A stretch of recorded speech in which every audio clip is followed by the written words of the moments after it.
नमस्कार, मेरा नाम रवि श्रीवास्तव है। ये चैनल है म्यूचुअल फंड्स विद रवि। आज जिस नए म्यूचुअल फंड के बारे में हम बात करने जा रहे हैं, उसी सेम थीम पे अभी 2 महीने पहले पहला म्यूचुअल फंड रिलीज किया गया था, जिसका नाम था Tata Nifty capital market index fund. और अब एक नया म्यूचुअल फंड आया है जिसका नाम है Motilal Oswal Nifty capital market index fund. अगर कैपिटल मार्केट को समझे कि ये कैपिटल मार्केट क्या होता है, तो इस डिटेल में देखिए। कैपिटल मार्केट में वो कंपनियां आती हैं जो बेसिकली स्टॉक एक्सचेंज में काम करती हैं, जैसे exchange and data platform, asset management companies, depositories, clearing houses और दूसरी कंपनियां, साथ में stock broking, finance products distribution and allied. इन कंपनियों को मिला करके बनाया जाता है कैपिटल मार्केट। और इसी के ऊपर हमारा नया म्यूचुअल फंड है जो कि इन्वेस्ट करेगा। डिटेल में जानकारी लेके आए हैं आपके लिए, ताकि आप समझ सकें इस नए म्यूचुअल फंड को और डिसाइड कर सकें कि आपको इसमें इन्वेस्ट करना है या नहीं करना है। मेरा नाम रवि श्रीवास्तव है। ये चैनल है म्यूचुअल फंड्स विद रवि। हम स्पेशलाइज करते हैं नए म्यूचुअल फंड्स के बारे में। जब भी कोई नया म्यूचुअल फंड आता है, तब हम उसके बारे में पढ़ते हैं, समझते हैं और आपके लिए एक वीडियो लेके आते हैं, ताकि आप जान सके कि आपको उसमें इन्वेस्ट करना चाहिए या नहीं करना चाहिए। वीडियो को स्टार्ट करने से पहले आपसे बस इतनी सी निवेदन है कि अगर आप इस चैनल पे पहली बार आए हैं, आप ये वीडियो पहली बार देख रहे हैं, तो हमारे चैनल को जरूर सब्सक्राइब कीजिएगा। अगर ये वीडियो अच्छा लगे तो उसको लाइक कीजिएगा और कमेंट करके जरूर बताइएगा कि आपको इस वीडियो में क्या अच्छा लगा। आइए शुरू करते हैं और डिस्कस करते हैं आज का म्यूचुअल फंड। पहले हमको समझना चाहिए कि इंडिया कैपिटल मार्केट का मतलब क्या होता है। तो इंडिया कैपिटल मार्केट मतलब वो कंपनियां जो कि हेल्प करती हैं यूजर्स को, ताकि वो स्टॉक मार्केट में, स्टॉक एक्सचेंज में या म्यूचुअल फंड्स में इन्वेस्ट कर सकें। यहाँ पे 4 तरह की कंपनियां आएंगी, जैसे exchange and data platform, asset management companies, depositories and clearing houses, या फिर stock broking, financial product distribution and allied. इसमें आप एग्जांपल से समझिए। एक्सचेंज एंड डेटा प्लेटफॉर्म का मतलब जैसे बीएससी हो गया, इंडियन एनर्जी एक्सचेंज लिमिटेड हो गया, या फिर एसेट मैनेजमेंट कंपनी, यानी जो कंपनियां म्यूचुअल फंड के एसेट मैनेज करती हैं, Nippon, Aditya Birla, HDFC, UTI. या फिर आप देखिए स्टॉक ब्रोकिंग कंपनी जैसे Anand Rathi wealth limited, Angel One, Motilal Oswal. इस तरह की कंपनियां मिल करके इस इंडिया कैपिटल मार्केट को क्रिएट करती हैं। अब क्या प्रोबेबल रनअवे है जिससे कि कैपिटल मार्केट की ग्रोथ बढ़ती जा रही है? तो देखिए, पैसा इन्वेस्ट करने का जो सबसे पुराना तरीका था वो था कैश एंड डिपॉजिट्स। या तो आप कैश रखते, या फिर बैंक में ले जाके आप उसको डिपॉजिट करते। यहाँ पे हम कंपेयर कर रहे हैं कैश एंड डिपॉजिट्स को mutual funds plus direct equities से, ताकि हम ये समझ सकें कि लोगों का ट्रेंड किस तरफ जा रहा है। 2012 में तकरीबन 2% लोग केवल थे जो कि म्यूचुअल फंड्स में या फिर स्टॉक एक्सचेंज में इन्वेस्ट करते थे, जो कि 2024 में 8 टाइम्स बढ़ा, यानी 16% हुआ। और ऐसा उम्मीद है कि 2033 में एक्सपेक्टेड है कि ये 24% के ऊपर जाएगा। वहीं लोगों को ये चीज समझ में आ रही है कि घर में कैश रखना या फिर बैंक में पैसा रखना, उससे उतना इंटरेस्ट जनरेट नहीं होता है। बैंक में आप 5 इयर्स का एफडी कराते हैं, या फिर उस पैसे को रखते हैं, तो वहां से पैसा रखने से अच्छा है कि उस पैसे को म्यूचुअल फंड में रखा जाए, स्टॉक मार्केट में रखा जाए, जिससे कि उसका रिटर्न अच्छा मिल सकता है। जो प्रोबेबल कैपिटल मार्केट ग्रोथ का सबसे इंपॉर्टेंट रीजन है, वो ये है कि इसमें इन्वेस्ट करना इतना आसान हो गया है। ये पहली बात तो ऑन द गो इन्वेस्टमेंट है। आपको पता चला कि ये म्यूचुअल फंड अच्छा लग रहा है देखने में, या फिर आज के दिन में अदानी के शेयर्स के दाम नीचे गए हैं, आपने 1 मिनट के अंदर मोबाइल निकाला और आपने वो शेयर खरीद लिया, उस म्यूचुअल फंड में आपने इन्वेस्ट कर दिया। सेटलमेंट टाइम है वो T+1 है। T+1 का मतलब होता है जिस दिन आपने ट्रांजैक्शन किया उसके अगले दिन, अगले वर्किंग डे में। मंडे को आपने सोचा कि आप इसको सेल ऑफ करेंगे, आपने सेल किया, अगले दिन यानी ट्यूसडे की शाम तक पैसा आपके अकाउंट में आ जाता है। आधार एंड ई-केवाईसी है, अकाउंट खोलना आसान होता है। आप ऑनलाइन बैठे-बैठे सिर्फ़ एक ऐप डाउनलोड करके इसमें डीमैट अकाउंट खोल सकते हैं और पैसा इन्वेस्ट कर सकते हैं। यूपीआई और आईएमपीएस की बेस्ड ट्रांसफर रियल टाइम पे अवेलेबल है। आप यूपीआई से पैसा डाल सकते हैं, आप यूपीआई से पैसा इसमें से निकाल के कहीं और भेज सकते हैं, आईएमपीएस यूज कर सकते हैं जो इमीडिएट होगा। 24x7 इंफॉर्मेशन, ये देखिए, सबसे पहले तो आपका बैंक खुद ही बैठा हुआ है जो आपको इन्फॉर्मेशन देगा। उनकी हेल्पलाइंस हैं, उनके चैट हैं जहाँ पे आप जाके कभी भी कोई भी इन्फॉर्मेशन देख सकते हैं। उसके बाद इंटरनेट पे इतना नॉलेज है कि आप जाके सर्च करके आराम से समझ सकते हैं। और फिर आते हैं हम यूट्यूबर्स, जो कि आपको हर एक नए म्यूचुअल फंड के बारे में बताते रहते हैं, तो आपको भर के नॉलेज मिल रही है, भर के इंफॉर्मेशन मिल रहा है, और आप एक क्विक डिसीजन ले लेते हैं। उसके बाद dematerialisation and digitalise holding of assets, gold खरीद सकते हैं आप स्टॉक खरीद के डिजिटल रख सकते हैं, आपको कोई पेपर वर्क करने की जरूरत नहीं पड़ेगी। अगर यहाँ पे देखें तो पोस्ट 8 इयर्स में जो डीमैट अकाउंट है, उन्होंने तकरीबन सीएजीआर दिया है 29% का। अगर ग्रोथ ऑफ डीमैट अकाउंट देखें तो यहाँ पे देखिए सितंबर 2016 में जबकि ये 2.3 करोड़ के ऊपर था, वहीं मार्च 2020 टू 20 में ये बढ़ करके 4.1 करोड़ हुआ, और सितंबर 2024 में ये बढ़ करके 17.5 करोड़ के आसपास गया। यानी कि तकरीबन 17.5 करोड़ लोग जो हैं उन्होंने अपना डीमैट अकाउंट खोला है। अब उसमें से ट्रांजैक्शंस बढ़ते जा रहे हैं। अब अगर हम जनसंख्या की बात करें भारत की, तो भारत की जनसंख्या तकरीबन 144 करोड़ लोगों की है, जिसमें कि सिर्फ 8 करोड़ लोग हैं जो कि स्टॉक मार्केट को देखते हैं, और उसमें भी 3.5 करोड़ लोग हैं जो कि म्यूचुअल फंड में इन्वेस्ट करते हैं। आप सोचिए कितना बड़ा मार्केट है, जहां पे कि जब ये ग्रो करेगा, जब ये आगे बढ़ेगा, तो कितना बड़ा मार्केट है जिसको कि ये कैप्चर कर सकता है और कितनी अच्छी ग्रोथ दिखा सकता है।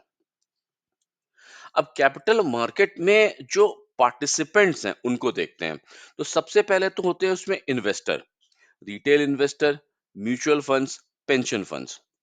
उसके बाद होते हैं इशूअर, जो कि गवर्नमेंट होते हैं, कॉरपोरेशंस होती हैं और गवर्नमेंट होते हैं। फिर होते हैं इंटरमीडिएटरीज, जो कि ब्रोकर होते हैं, फाइनेंशियल एडवाइजर, डिस्ट्रीब्यूटर्स होते हैं। फिर होता है मार्केट इंफ्रास्ट्रक्चर, जिसमें कि एनएससी, बीएससी, एनएसडीएल, सीएस, सीडीएलएसएल और केफिन होते हैं। फिर होती हैं रेटिंग एजेंसीज जैसे क्रिसल और आईसीआरए। और फिर होते हैं रेगुलेटर जैसे सेबी, आरबीआई, आईआरडीए। अब अगर समझें कि क्यों जो ये इन्वेस्टर है, जो रिटेल इन्वेस्टर है, म्यूचुअल फंड इन्वेस्टर है, क्यों ज्यादा इन्वेस्ट करना शुरू किया है स्टॉक्स के बारे में, तो यहाँ पे देखिए ये है ग्रॉस डोमेस्टिक सेविंग्स।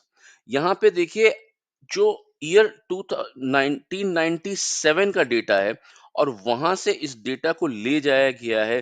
तकरीबन हम देख रहे हैं 2023 तक का डेटा हमारे पास अवेलेबल है, और इसमें फिर कंपेयर किया जा रहा है 2047 को। अगर इस लंबे टाइम के लिए आप रुकते हैं तो आप देखिए कितना अच्छा इसका ग्रोथ है।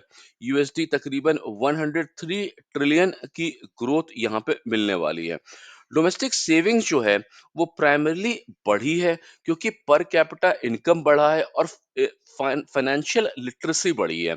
तो उसके कारण लोगों के पास ज्यादा पैसा आ रहा है, और पैसे को वो संभाल के सेव कर रहे हैं। जब वो सेव कर रहे हैं तो इंस्टेड ऑफ बैंक में रखने के या एफडी कराने के, वो प्रेफर कर रहे हैं स्टॉक मार्केट में उसको इन्वेस्ट करने के लिए। अब अगर अनटैप्ड की बात करें, हमने पहले भी डिस्कस किया था कि कितने लोग यूज करते हैं स्टॉक मार्केट को और म्यूचुअल फंड को। यहाँ पे एक टोटल डिटेल है कि अगर टोटल पॉपुलेशन की बात करें तो तकरीबन 144 करोड़ की हमारी पॉपुलेशन है, जिसमें कि 136 करोड़ लोग आधार यूज कर रहे हैं। और फिर ये देखिए 120 करोड़ लोग हैं जो कि इंटरनेट यूजर्स हैं, मतलब कि वो मोबाइल पे या डेस्कटॉप पे या लैपटॉप पे इंटरनेट इस्तेमाल कर रहे हैं। अब यहाँ से अगर आप इस डेटा को कंपेयर करें 120 करोड़ को और फिर ये 8 करोड़ को, तो यहाँ पे आपको क्लियरली दिखाई पड़ेगा कि 120 करोड़ यूजर्स अगर हो सकते हैं जो इंटरनेट यूज कर रहे हैं, और इस समय सिर्फ 8 करोड़ लोग हैं जो कि स्टॉक मार्केट में इन्वेस्ट कर रहे हैं। आप देखिए ओटीटी सब्सक्राइबर्स तकरीबन 50 करोड़ लोग हैं जो कि ओटीटी को सब्सक्राइब कर रहे हैं और उस पे मूवीज देखते हैं। अगर यूपीआई यूजर्स की बात करें तो 30 करोड़ है। ये इसके इसके जो अब पॉइंट्स हैं वहां तक जा सकता है।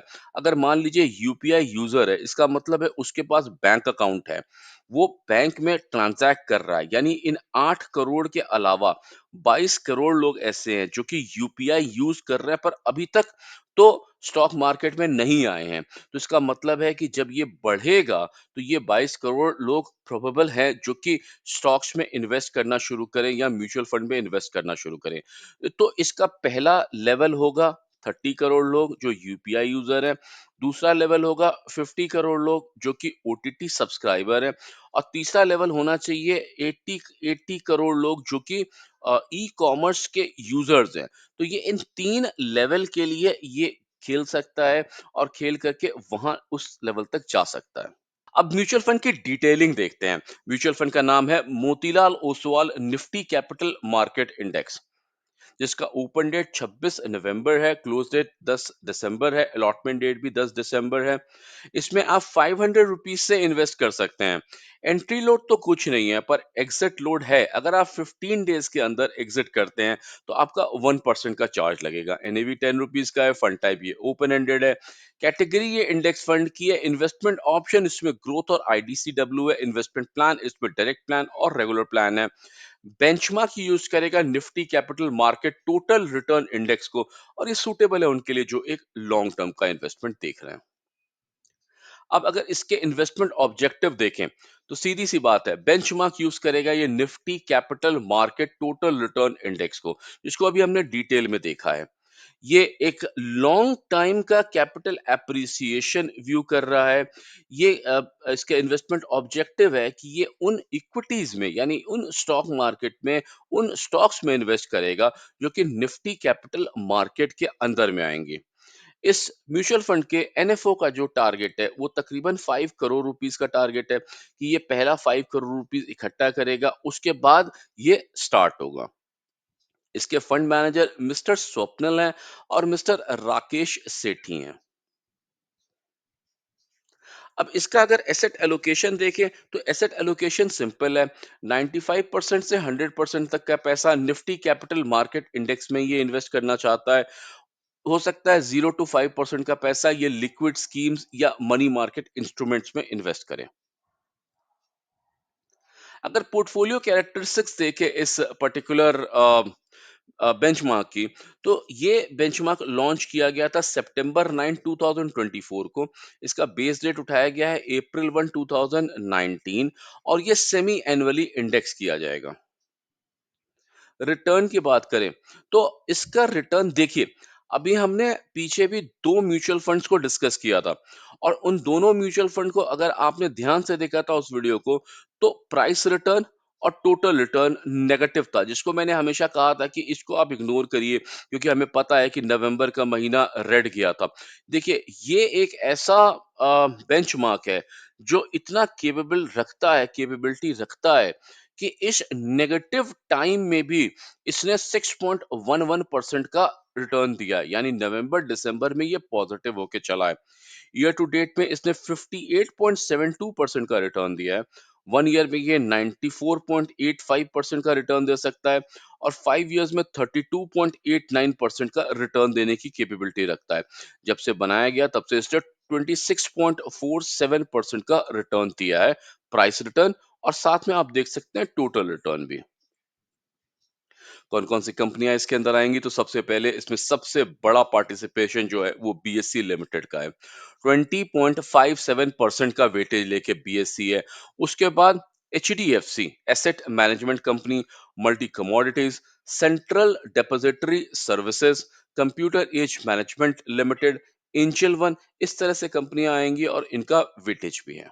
अब अगर इसको कंपेयर करें निफ्टी 500 से, 1 ईयर, 3 ईयर, 5 ईयर्स के टाइम होराइजन से, तो यहाँ पे आप इसको वॉच कर सकते हैं। ये परफॉर्मेंस है निफ्टी कैपिटल मार्केट की, और यहाँ पे परफॉर्मेंस चल रही है निफ्टी 500 की। थोड़ा सा अगर हम देखें तो ये तकरीबन 2021 में के आसपास में ये नीचे गया था। ये निफ्टी 500 के भी नीचे गया था। हालाँकि उसके बाद ये पूरा एरिया, यहाँ से अगर आप इसको कैप्चर करें 2023 से लेकर के अप्रैल 2022, ये पूरा एरिया इसका नेगेटिव रहा है। यानी कि तकरीबन 1 डेढ़ साल इसका जो परफॉर्मेंस था वो निफ्टी 500 के नीचे गया। फिर यहाँ पे 2023 के आसपास एक कट दिखाई पड़ता है, जो कि हमको बता रहा है कि यहाँ पे कुछ मेजर हुआ, जिसके कारण इसकी परफॉर्मेंस जो थी वो यहाँ से शूट हुई और सीधे ऊपर चली गई। तो इस समय अगर आप मोमेंटम वाले इन्वेस्टर हैं, क्योंकि ऐसे जगह पे पैसा इन्वेस्ट करते हैं जो मोमेंटम को राइड ले रहा है, तो यहाँ पे बहुत अच्छा टाइम है कि आप निफ्टी कैपिटल मार्केट में इन्वेस्ट कर सकते हैं। उम्मीद करते हैं इस छोटे से वीडियो में, इस डेटा प्रेजेंटेशन में आपको समझ में आया होगा इस म्यूचुअल फंड के बारे में। अब हमारी राय क्या है? हम इस म्यूचुअल फंड को लेके पॉजिटिव हैं। जिस तरीके से इंटरनेट घर घर में जा रहा है, जिस तरह से लोग एजुकेट हो रहे हैं, ग्रॉस इनकम जो है वो बढ़ रही है, पर कैपिटा इनकम बढ़ रही है, लोगों के पास पैसा आ रहा है, और सबसे बड़ी बात है कि जो ये जागरूकता शुरू हुई है म्यूचुअल फंड्स को लेकर के या फिर स्टॉक मार्केट को लेकर के, ये लोग समझ रहे हैं। आसान तरीके हैं जिससे कि वो अपना डीमैट अकाउंट खोल सकते हैं और पैसे को इन्वेस्ट कर सकते हैं। आपने देखा इस वीडियो में, जैसे हमने दिखाया था कि अभी सिर्फ 8 करोड़ लोग ऐसे हैं जो कि इस समय स्टॉक मार्केट के यूजर्स हैं, और जिनमें सिर्फ 3.5 करोड़ लोग ऐसे हैं जो म्यूचुअल फंड में इन्वेस्ट करते हैं। हमारी जनसंख्या तकरीबन 144 करोड़ है। अगर इसमें केवल उनको देखें जो इंटरनेट यूज कर रहे हैं तो वो 120 करोड़ है। मतलब इतना बड़ा अमाउंट है, इतना बड़ा जगह है जिसको कि ये demat account, mutual funds cover कर सकते हैं। आने वाले टाइम में लोग और स्टॉक्स मार्केट में इन्वेस्ट करेंगे और म्यूचुअल फंड में इन्वेस्ट करेंगे, लोग समझेंगे, जानेंगे इसको। तो आने वाले टाइम में इसका विजन, और इन कंपनियों में जो इस म्यूचुअल फंड में आएंगी, उनका विजन बड़ा है और बड़े स्केल पे ये आगे जाने वाला है। तो हमारा जो व्यू है वो पॉजिटिव है, पर आप अपना एक बार डिटेल देख लीजिएगा, समझ लीजिएगा। अगर आपको समझ में आए तभी आप इसमें इन्वेस्ट कीजिएगा। आपसे निवेदन है कि अगर आप हमारे चैनल पर पहली बार आए हैं तो हमारे चैनल को जरूर सब्सक्राइब कीजिएगा। अगर वीडियो अच्छा लगे तो उसको लाइक कीजिएगा और कमेंट करके जरूर बताइएगा कि आपको इस वीडियो में क्या अच्छा लगा। मेरा नाम रवि श्रीवास्तव है। Thank you.